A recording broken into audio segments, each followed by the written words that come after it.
Sevgili arkadaşlar, hepinize güzel bir günden, bir YouTube kanalıyla, bir sağlık köşesi programından ben Hünkar Onuk olarak tekrar merhaba demek istiyorum. Bugün güzel bir gün, gününüzün güzel geçmesi dileğiyle, mutlu, huzurlu bir güzel bir gün yaşamanız dileğiyle bugünkü yayınıma başlıyorum. Sevgili arkadaşlar, bugün sizlerle alerjik öksürüğü paylaşacağız. Alerjik öksürüğün normal öksürükten farkı ne, onu işleyeceğiz. Alerjik öksürüğün ne gibi zararları var? Yapılması gerekenler neler? Alerjik öksürükte neler kullanmamız gerekiyor? Vücudumuza ne gibi uygulamalar yapmamız gerekiyor? Ne gibi ürünler kullanarak tedavi etmemiz gerekiyor? Kısacası bunlara değineceğiz.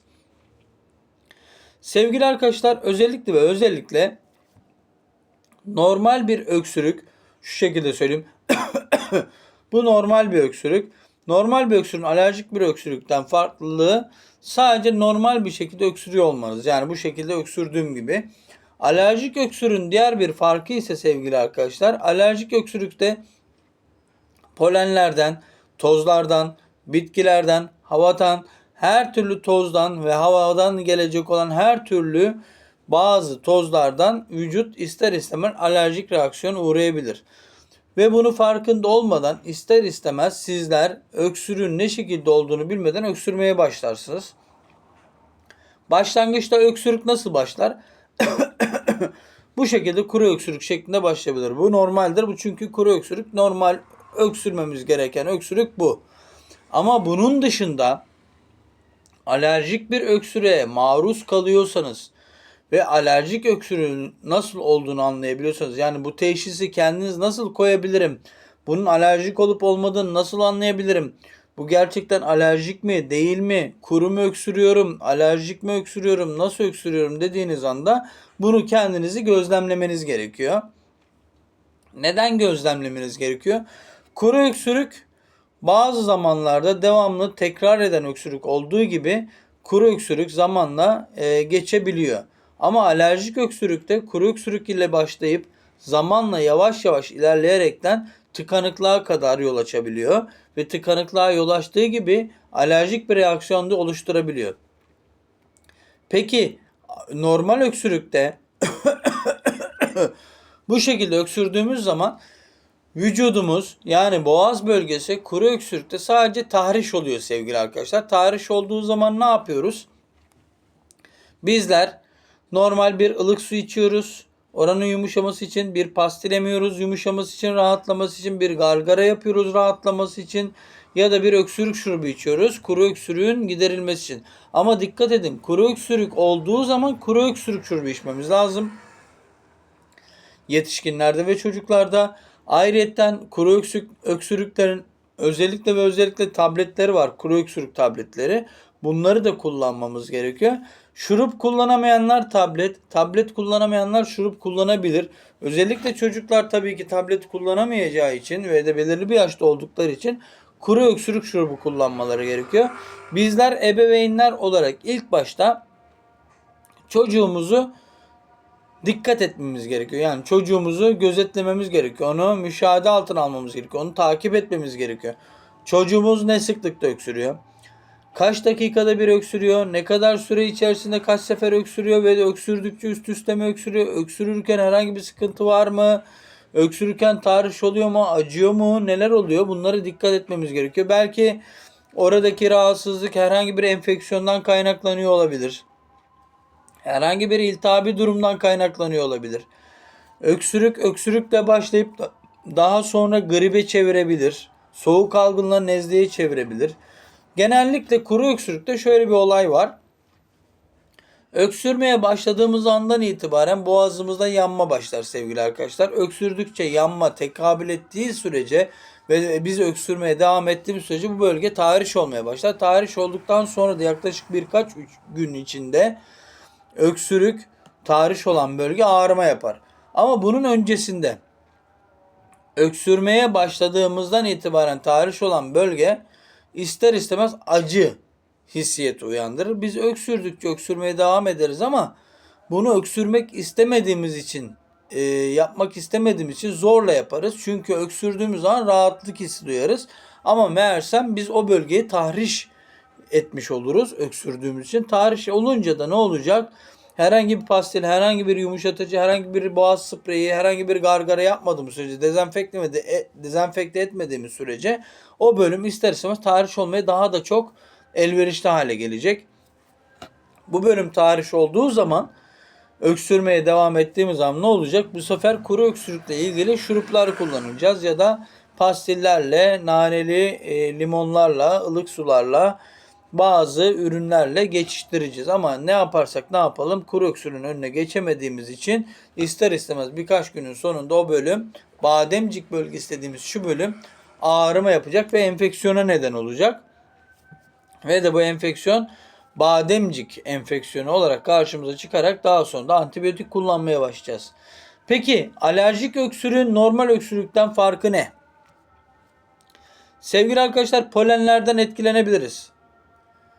Bunun dışında tozlardan etkilenebiliriz. Bulunduğumuz bölgede herhangi bir kişinin yanında bulunurken parfümden, sıkmış olduğu deodoranttan etkilenebiliriz. Ya da bir arkadaşımız yemek yapıyorken onun yanında bulunurken yaptığı yemeğin içinde bulunan baharatlardan etkilenebiliriz. Her türlü şekilde alerjik öksürüğün olma nedenlerinden bazılarını teker teker sizlere sıraladım. Yani demek istediğim olay şu.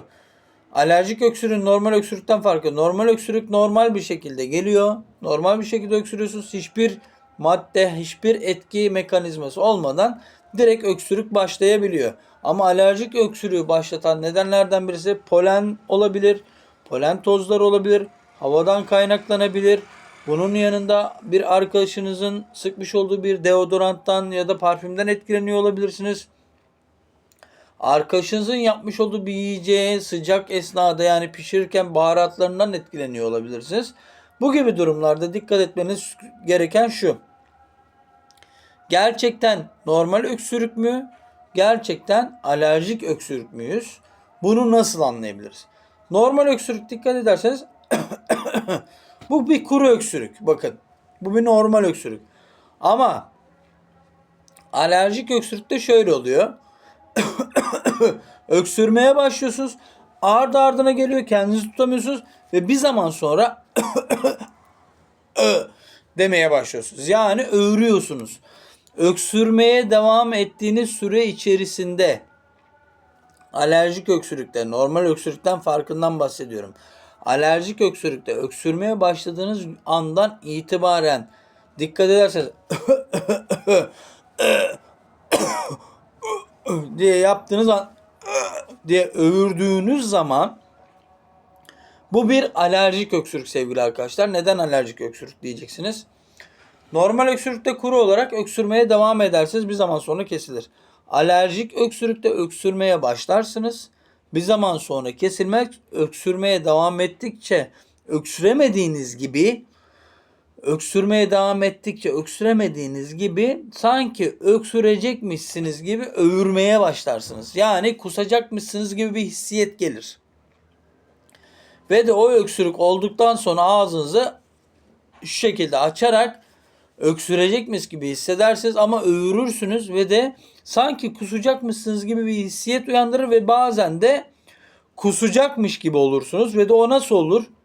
Sanki gerçekten kusuyormuş gibi yaparsınız. Bu şekilde birkaç saniye, 3-5 saniye kalırsınız. Yani sanki kusuyormuş gibi olursunuz, öğürürsünüz ama öğürürken istemsiz bir şekilde o öğürtü birkaç saniye, 3-5 saniye kadar ağzınız böyle olacak şekilde nefes almadan kalır.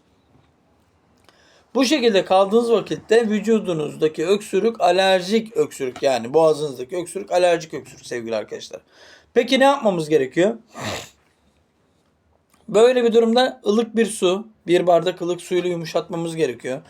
Bulunduğumuz bölgede herhangi bir alerjik reaksiyondan dolayı etkilendiysek, ondan öksürüyorsak o bölgeden çıkıp temiz bir hava almamız gerekiyor. Ve de bunun dışında hava aldık, temiz hava aldık, öksürdük, ılık suyla boğazımızı yumuşattık, rahatlattık ya da naneli mentollü pastillerle yumuşattık ama öksürük devam ediyor. Peki bu durumda ne yapmamız lazım? Sevgili arkadaşlar, eğer öksürüğümüz alerjikse dikkat edin. Bazı öksürük şurupları var. Kuru öksürük şuruplarını kullanıyoruz. Kesinlikle ve kesinlikle kuru öksürük şuruplarından bir ölçek yaklaşık 5 milim, yani öksürük şuruplarının içinde bulunan bir kaşık var. 5 milim olarak alıyoruz. Bunun yanında alerji şurubu, çocuklar için alerji şurubu kullanıyoruz. Yetişkinlerde de alerji hapı kullanıyoruz. Her zaman denk gelmeyebiliyor. Her zaman bulamayabiliyoruz. Her zaman böyle rahatsızlıklar karşımıza gelmeyebiliyor. İlla ki her zaman alerjik öksürük olacak diye bir durum yok. Olabiliyor bazen, ister istemez karşımıza çıkabiliyor. Bir diğer husussa şu: alerjik öksürükten diğer bir fark sevgili arkadaşlar, boğazınızın şu bölümünde, bademcik olan bu bölümde, nefes borusuyla yemek borusunun olduğu bölümde, nefes aldığımız bölümde, şu bölümde sevgili arkadaşlar, öksürürken ya da öksürmeden şu bölümde bir gıcığın oluşması. Gıcık dediğim ne? Bir kaşıntı. Kaşıntı oluşuyorsa yapıyorsunuz, geçiyor. Yaptıktan sonra tekrar kaşınıyor. Yapıyorsunuz. Onu rahatlatıyorsunuz ama tekrar birkaç saniye sonra tekrarlayıp tekrar öksürttürüyorsa sizi, kesinlikle bu bir alerjik öksürük ve öğürme oluyorsa özellikle, yani öksürürken öksürme anında bir anda kusma eğilimi yaratıp kusacakmış gibi bir hissiyet veriyorsa ve de siz kusacakmış gibi kendinizi hissedip nefes almanız kesilip böyle öğürüyorsanız, yani az önce gösterdiğim şu şekilde yapıyorsanız, bu bir alerjik öksürük. Ya da o bölgede bir gıcık varsa yaptınız gıcığın olduğu bölgeye, kaşıntısını giderdiniz ama bir iki saniye sonra tekrar öksürdünüz diye. Sonra tekrar yapıyorsunuz, rahatlıyorsunuz, tekrar öksürüyorsunuz ve ister istemez bu artmaya devam ediyor ve sizi sıkıntıya sokuyor ve ister istemez siz hem nefes almakta zorluk çekiniyorsunuz, hem nefes almakta zorluk çekiyorsunuz, hem alerjik olarak etki görüyorsunuz, hem öksürmeye çalışıyorsunuz ve öksürmeye çalışmanın akibetinde alerjik reaksiyondan dolayı öğürmeye başlayıp ve kusma derecesine kadar gelebiliyorsunuz. Biraz önce bahsettiğim gibi burada yapmamız gereken olan şu: ılık su, eğer yanımızda bir şurup, bir öksürük hapı, bir alerji hapı, bir öksürük şurubu, öksürük tableti herhangi birisi yok. İlk önce bulunduğumuz ortamdan çıkacağız. Çıkmadan önce bir bardak ılık su alacağız. Ilık suyu aldıktan sonra temiz bir hava alacağız. Oturacağız, bir rahatlamaya çalışacağız. Soğukkanlı davranacağız. Ilık suyla bir gargara yapıp yavaş yavaş boğazımızdan ılık suyun geçmesini sağlayacağız. Dikkat edin, hızlı bir şekilde değil. Yavaş yavaş geçerek oradaki tahrişliği yok edeceğiz. O bölgeyi yumuşatacağız ve o bölgenin rahatlamasını sağlayacağız. Tabii bu bir anda olan bir şey mi? Bir anda yaptığımızda hemen geçebilir mi, geçmeyebilir mi? Bu kesinlikle tartışılır. Çünkü geçebiliyor, geçmeyebiliyor. Ama nacizane teklifim, bunları uygulamamız gerekiyor. Çünkü uygulamadığımız zaman daha kötü oluyoruz. İster istemez karşımızdaki kişiler bizim normal öksürdüğümüzü zannedecek. Öğürdüğümüzü farkına varmayacak. Bir alerjik reaksiyonla alerjik bir öksürük olduğunu anlamayacaklar. Ve de bizim tıkanıp tıkanmadığımızı anlamadıkları gibi bize ön müdahalede bulunamayacaklar. Biz o zaman ne yapacağız? Kendi doktorumuz kesinlikle kendimiz olacağız. Yapmamız gerekenleri kendimiz tek başımıza, sanki hiçbir kimse yanımızda yokmuş gibi, hiç kimse yanımızda yokmuş gibi neler yapmamız gerektiğini özenli ve dikkatli bir şekilde soğukkanlılıkta yapacağız. Peki ne yapacağız? Ilık suyu aldık, içtik, yavaş yavaş geçti, yumuşadı ama gene öksürüyoruz. Değişik bir ortamı geçtik, nefes alıyoruz. Konuşmaktan uzak duracağız. Fazla konuşmayacağız. Kesinlikle konuşmayacağız. O bölgenin rahatlaması gerekiyor. Çünkü konuşurken bile, nefes alır verirken bile gıcık olan bölge, nefes alıp vermemizde o bölgeyi tahriş edeceği için, gıcığı tetikleyeceği için nefesin oradan gelip geçmesi, yani bir havayı soluyup vermemiz, gelip geçmesi o bölgenin tahrişini etkileyerek ve o alerjik bölümü etkileyerek öksürtecek. Aynen şu şekilde. Yani o bölüm gıcık olmaya devam edecek ve siz böyle öksürmeye devam edeceksiniz. Bunun akibetinde de tekrar ardına öksürükler başlayaraktan bir zaman sonra öğürme tekrar gelecek. Peki bizim burada yapmamız gereken ne sevgili arkadaşlar? Madem biz kuru öksürük değiliz, alerjik öksürük olduğunu tespit ettik. Nasıl tespit ettik?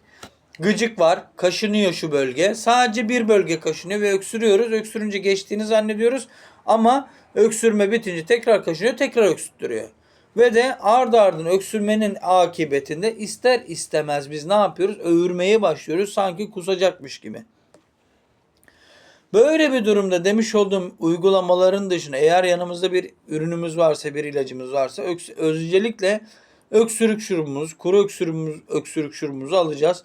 Bir ölçek, yani içinde kaşığı vardır, yaklaşık 5 milim olarak onu içeceğiz.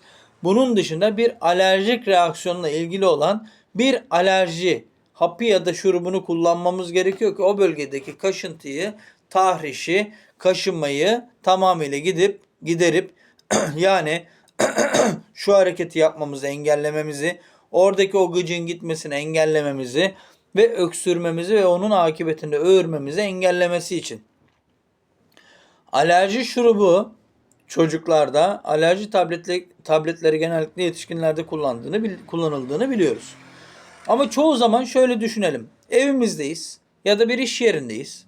Öksürüyoruz, alerjik bir reaksiyon oluştu, öğürmeye başladık. Kendimizi kötü hissediyoruz ve vücudumuzda ister istemez sıcaklığı baskılıyor ve ter boşalması oluyor ki bu normal bir durum. Çünkü alerjik reaksiyondan, öksürükten dolayı ve de öğürmeden dolayı stres altındayız ve ister istemez de kendimizi kötü hissediyoruz.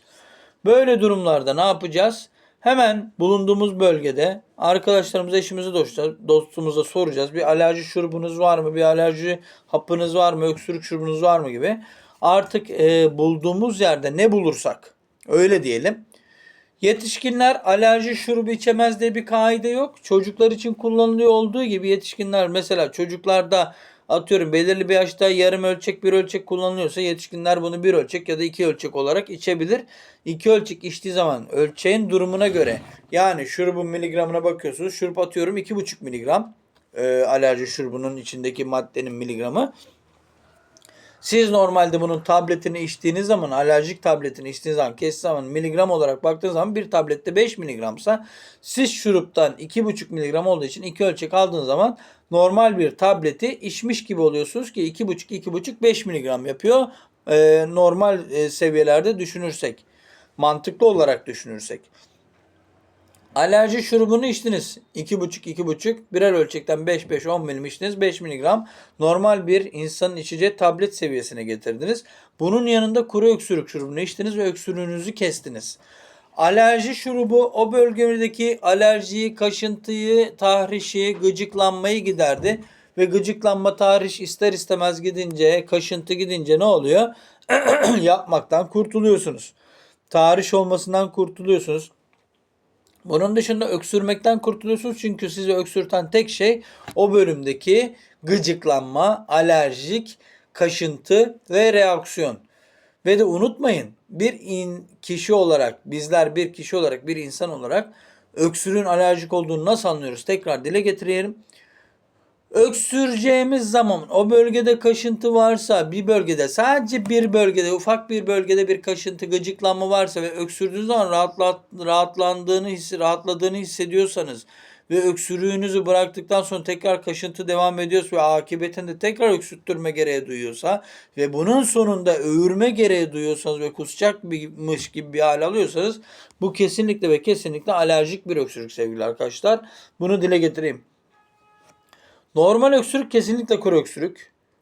Kesinlikle bir kaşıntı yok, bir alerjik reaksiyon yok ama normal öksürükle de devamlı öksürmeden dolayı bademciklerde belirli bir tahrişlenme ve belirli bir zamandan sonra da iltihaplanma ve bademcik enfeksiyonu dediğimiz bademcik iltihaplanması ortaya çıkabiliyor. Biz alerjik öksürükten bahsettiğimiz için şu an yapmamız gereken olay ne? Gıcıklanma, kaşıntı, alerji varsa kesinlikle alerji şurubu ya da alerji hapı bulursak bir tane hapından içmek. Eğer hapını bulamazsak alerji şurubu eğer 2,5 miligramsa normal hapı 5 miligramsa şuruptan bir ölçek 2 ölçek neyse içmemiz gerekiyor. Yani 5 milim. Bunu içtikten sonra bunun akıbetinde de kesinlikle ve kesinlikle öksürük şurubu, kuru öksürük şurubu dahi olsa bir ölçek almamız gerekiyor ki hem öksürüğümüzü keselim hem alerjik bölge kaşıntısı, alerjisi, tahrişi gitsin. Yapmamızı giderelim. Bu bölüm yani bu bölge tahriş olan bölge, kaşıntı olan bölge, alerjiye maruz kalan bölge, minik bölge bizim nefes alışverişimizde bile etkilenip de bizi kaşındırıp o bölgeyi öksürttüren bölgeyi alerji şurubuyla giderdikten sonra kuru öksürük şurubunu hemen akıbetinde beklemeden içmemiz gerekiyor. Bu iki ürünü kullandıktan itibaren yaklaşık bir 5-6 dakika içinde kesinlikle ve kesinlikle hem öksürüğümüz kesiliyor, hem alerjik reaksiyon gidiyor, hem alerjiden ulaşabilecek olan öksürük, hem alerjiden dolayı ulaşan gıcıklık, kaşıntı, öğürme durumu tamamıyla geçmiş oluyor ve biz kendimizi rahat hissediyoruz. Ama dikkat edin, biz her zaman bu durumda olacak mıyız, olmayacak mıyız bilemeyiz. Kimi zaman bir evimizde yakalanabiliriz bir tozdan. Kimi zaman bir yolda yürürken yakalanabiliriz. Kimi zaman bir iş yerinde çalışırken, bir yemek yaparken ya da ne bileyim farklı ürünler satışında bulunurken ya da baharatlı yiyecekler tüketirken bir anda birden karşımıza o kaşıntı çıkıverir ve bizi öksürtmeye başlar ve bir anda biz kötü oluruz. Bunu inanın farkına varmayız. Neden farkına varmayız? Biz öksürüğümüz yok. Bizim öksürüğümüz yok. Herhangi bir alerjimiz de yok. Herhangi bir rahatsızlığımız yok. Her şey tertemiz. Her şeyimiz güzel. Hiçbir şeyimiz yok. Ama bir anda öksüremeyeceğimiz anlamına gelmiyor. Bir anda alerjik bir öksürük olmayacağımız anlamına gelmiyor. Bunun akıbetinde öksürürken alerjik bir öksürüğe maruz kalacağımız aklımıza gelmiyor. Normal mi öksüreceğiz, alerjik mi öksüreceğiz bunu da bilmiyoruz. Ama kesinlikle her zaman, her daim yanımızda. Mesela başımız ağrıdığında nasıl cüzdanımızda ağrı kesicimizi bulunduruyoruz? Ya da başımız ağrında ağrı kesicimiz olmadığı zaman başımız ağrında sevgili arkadaşlar naneli solüsyonlar oluyor. Bu şakak bölgelerini sürdüğümüz zaman nasıl kesiliyor? Ya da burnumuza naneyi soluduğumuz zaman naneli solüsyon ağrımız bir 5-10 dakika içinde nasıl kesiliyor? Hemen bunun tedavisini biliyoruz. Nasıl tedavi edeceğimiz açıkçası. Onun için biz de kuru öksürük ve alerjik öksürüğün ne şekilde olduğunu bilmemiz gerekiyor ki biz gerçekten kuru mu öksürüyoruz? Yoksa alerjik reaksiyona maruz kalarak mı öksürüyoruz? Şimdi alerjik reaksiyona maruz kalan bir kişi sadece kuru öksürük şurubu içtiği zaman kesinlikle öksürük kesilmiyor. Alerjik bölüm devam ediyor. O bölüm kaşınmaya devam ediyor. Minik bir yer, küçücük bir yer. Öksürttürmeye devam ediyor. Kaşınmaya devam ediyor ve akıbetinde öğüttürmeye devam ediyor. Biz unutmayın bunun öksürük olup olmadığını, kuru olup olmadığını, alerjik olup olmadığını sadece benim size şu an anlattıklarımdan anlayabilirsiniz. Çünkü normal zamanda normal bir şekilde bir eczaneye gittiğiniz zaman benim öksürüğüm var. Kuru bir öksürüğüm var. Ya da balgamlı bir öksürüğüm var. Ya da alerjik bir öksürüğüm var. Bir öksürüğüm var ama siz bunu karşı tarafa ne şekilde anlatacağınızı eğer bu videoyu izlemezseniz bilemezsiniz. Neden bilemezsiniz? Öksürüğünüz kuru mu? Balgamlı bir öksürük mü var? Balgamlı öksürük varsa balgam çıkartıyor musun? Yoksa alerjik bir öksürük mü? Karşınızdaki bir eczaneye gittiniz. Yanına vardınız. Eczacımıza ya da bir eczanede çalışan bir teknisyen arkadaşa dediniz ki benim öksürüğüm var. Bana bir öksürük şurubu verir misin? Karşınızdaki kişiye bunu söylediğiniz zaman size direkt ben kuru bir öksürük şurubu verebilir. Ya da size sorabilir balgamlı mı yoksa kuru öksürük mü diye sorabilir. Siz balgamlı ya da kuru öksürük olduğunu bilmeden ne cevap vereceğinizi bilemezsiniz. Karşıdaki teknisyen arkadaş der ki balgam atıyor musunuz? Yoksa öksürüğünüz kuru mu? Kuru öksürürken böyle acıyor mu, tahriş oluyor mu gibi sorular sorar.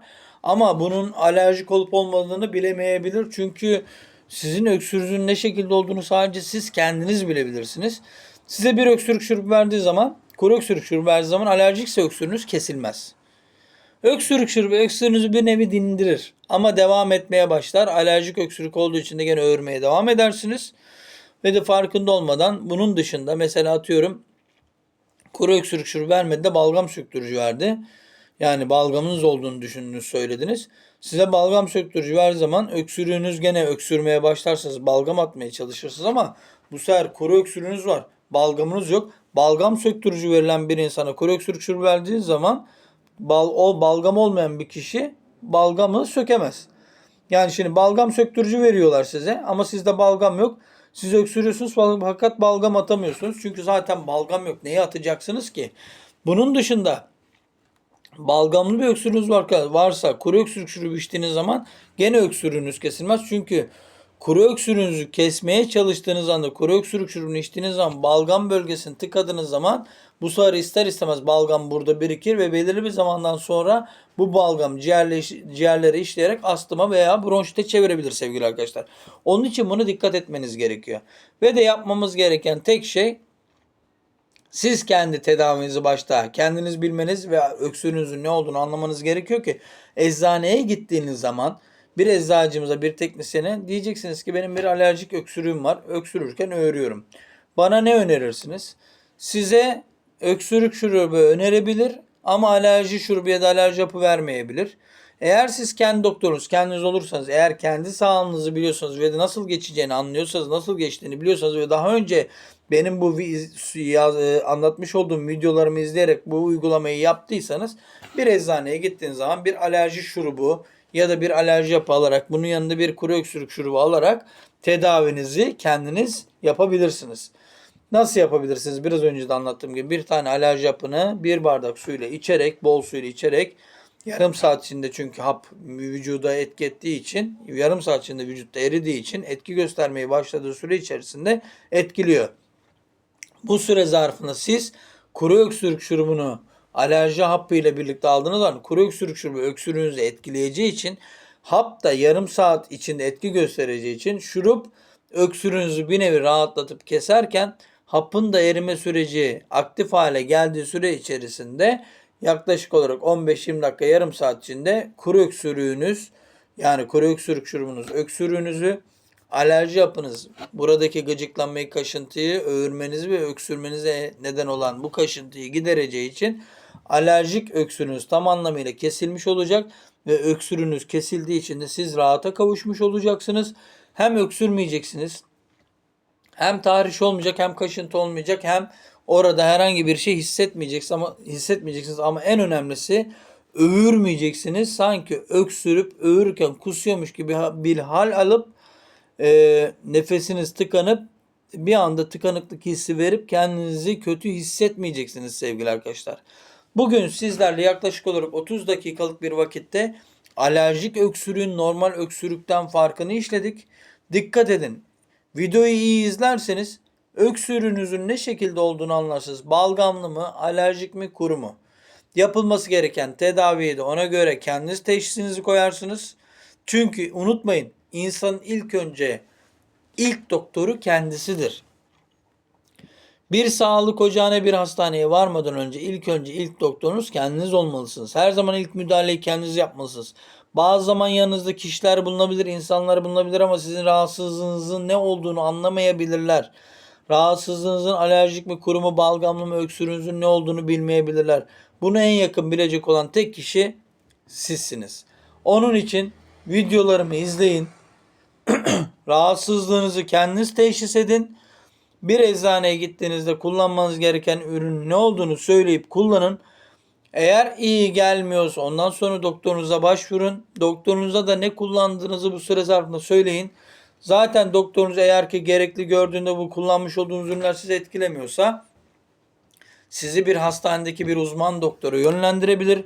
Ya da sağlık ocağındaki bir doktorumuz sizi yönlendirmeden önce farklı bir ürünler size verebilir. Siz de eczaneden bunları alıp kullanabilirsiniz. Ama unutmayın, ilk başta kendi doktorunuz, kesinlikle her zaman kendiniz olun. Neden kendiniz olun? Hiçbir zaman rahatsız olduğunuzda, hasta olduğunuzda kesinlikle ve kesinlikle yanınızda doktorunuz başınızda değil. Çünkü biz zengin değiliz. Ya da fakir de değiliz. Orta halliyiz. Her ne olursa olsun, ne şekilde olursa olsun. Zengin de olsak, fakir de olsak, orta halde olsak, hasta olduğumuz anda, bir anda hasta olduğumuzda yanımızda doktorumuz yok. Yanımızda sağlık ocağı da yok. Yanımızda hastane de yok. İlk doktorumuz kim olacak? Kendimiz. Neden? İlk müdahaleyi her zaman kendimiz yapmak zorundayız. Çünkü ilk müdahaleyi biz kendimiz yapmazsak, başkasının yapacağını düşünerek hareket edersek, başkasının yapacağı müdahale belki yanlış olabilir. Çünkü başkasının yapacağı müdahalenin ne şekilde olacağını bilemeyiz ve başkası bize bir müdahale yapacağı zaman, bir arkadaşımız, bir eşimiz, bir kardeşimiz, bir arkadaşımız, bir eşimiz bizim rahatsızlığımızı bilmediği için, ne şekilde müdahale edeceğini bilmediği için yapmış olduğu müdahale belki iyi olacaksa tam tersi yanlış da olabilir sevgili arkadaşlar. Onun için kendi doktorumuz kendimiz olacağız ki kendimizi gözlemleyeceğiz. neleri yapmamız gerektiğini, ne şekilde neleri kullanmamız gerektiğini, ki kendimize ne şekilde ürün kullanmamız gerektiği ve kendimizi ne şekilde sakin bırakıp soğukkanlı davranaraktan kendimize müdahale etmemiz gerektiğini bileceğiz. Sevgili arkadaşlar, 30 dakikalık bir vakti bana ayırdığınız için hepinize teşekkür ediyorum. Bugün de hepinize gününüzün güzel geçmesi dileğiyle iyi bir gelecek, iyi bir yaşam, iyi bir mutluluk, iyi bir evlilik, iyi bir güzellik, iyi bir iş dileklerimle hepinize saygı ve sevgilerimi sunuyorum. Hoşça kalın diyorum. İyi akşamlar efendim.